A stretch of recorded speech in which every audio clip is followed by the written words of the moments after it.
And I want to say something else.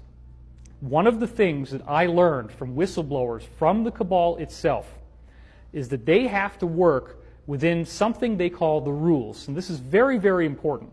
So I really want to make sure that this gets into the film. The rules are a body of spiritual principles that they must follow in order to be allowed to exist. Now, what do I mean by allowed to exist?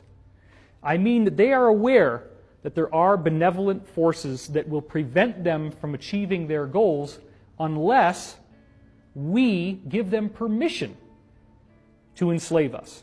Now think about that. Well, I didn't give them permission. So why did they put this plan for 3 world wars on display in a book that's hanging there open behind glass in the British Museum Library of London? And those 3 world wars that they're outlining are exactly World War I, World War II, and the war on terrorism. Because the rules state that they have to tell us what they're doing.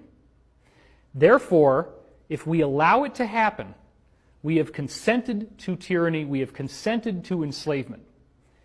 Now, if you get into the secret history of the cabal, this was rediscovered by Queen Elizabeth, the original Elizabeth that we've heard about from the 1500s. Queen Elizabeth's royal astrologer, a man named John Dee, who is the prototype of the wizard with the long beard, the hat, and what he did was to rediscover, through these ancient documents that were in the Vatican, the technology of how to access what they considered to be spiritual beings that were useful to them, but what we would consider to be demonic or evil beings. These beings need to be accessed through a very complex set of rituals and ceremonies. You cannot just ask for them to show up. You have to follow very elaborate and specific protocols. If you follow those protocols, it's like having an IP address, which is what we use to go online in order to notate a website. Every website has its own IP address.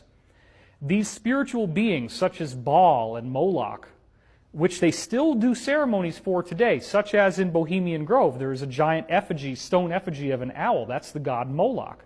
The god Moloch goes all the way back to Rome and Carthage, in which they were offering child sacrifices to this god in exchange for power.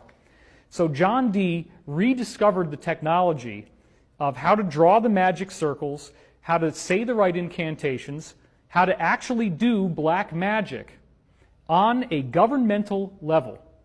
This is what people are going to have so much trouble with once disclosure happens, is that these people actually practice black magic, and they are very, very good at it.